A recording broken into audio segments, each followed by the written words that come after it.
grab your hook, grab your yarn, and let's get started. So first we're going to make a slip knot. If you are not familiar with how to do this, I will link a tutorial underneath. Pop your hook through the loop and pull it nice and tight. Now, unlike when you are doing the double crochet version of the corner to corner stitch, for the half double crochet version, you're going to chain only 5. So 2, 3, 4, and 5.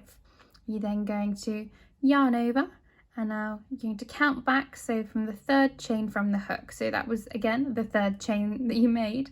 You're going to pop your hook through there, yarn over and pull up a loop, yarn over and pull through all 3 loops, and that is your first half double crochet. You're then going to do the same through the next 2 chains. So you will end up with 2 chains and then 3 half double crochets, making your first square as such. Now we're going to move on to the next row. At the start of any new row, you are going to chain 5. You're going to then count back to that 3rd chain from the hook and put your half double crochet. And again, just as before, you're going to pop a half double crochet into the other 2 chains remaining as well. Next, you are going to twist that original square so that you've got this chain 2 space that we made right at the top. You're going to pop your hook through, pull up a loop, and then pull that through as well, so you've just slip stitched into that chain 2 space. Next, we need to make another square to sit on top of this one. So we're going to chain 2 and place 3 half double crochets into that chain 2 space.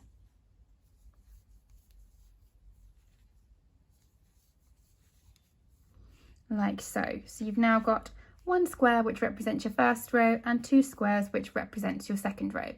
And we're going to do the exact same thing for your next row. Keep repeating the process. So we're going to start by chaining 5, doing a half double crochet in the 3rd chain from the hook, the 4th chain from the hook, and the 5th chain from the hook. Exactly as before, we're going to slip stitch into that chain 2 space. Whoops, my hook came out. Chain 2, and then do 3 half double crochets into that same chain 2 space. Now, as your rows get longer, you're going to keep repeating this second square. So you're going to pop a slip stitch through that chain 2, you're going to chain 2, and then do 3 half double crochets into that chain 2 space. And it's exactly the same for every row during this initial increasing phase. And by increasing, I mean that your rows are getting longer and longer. So your first row has 1 square, your second row has 2 squares, your third row has 3 squares, 4, 5, 6, etc. So keep going in this manner until your square or rectangle, depending on what shape you want to make, is as tall as you would like it to be, or wide, I suppose, if you turn it that way, as soon as it meets one of the dimensions that you're after. So pause the video and come back then. So as you can see, I have now made 5 rows. You can tell this because my longest row has 1, 2, 3, 4, 5 squares. Now you have to decide whether you're going to be making a square or a rectangle. If you're going to be making a rectangle, and this is going to be the shorter side of your rectangle, you can start going up this way. Equally, you could start going across this way. If you want to make a square, you're going to bring both edges in together at once. Now I will show you how to do that. So I'm going to be doing a square, so both edges will come together now. However, if you are making a rectangle, you will continue making rows with 5 squares until it's the size that you want before you finish off that final corner. So, given that this is going to be my longest row, instead of chaining 5 and then turning to make another square at the top and make my row longer, I am going to turn my work and I am going to slip stitch into the top of those 3 half double crochets that I made.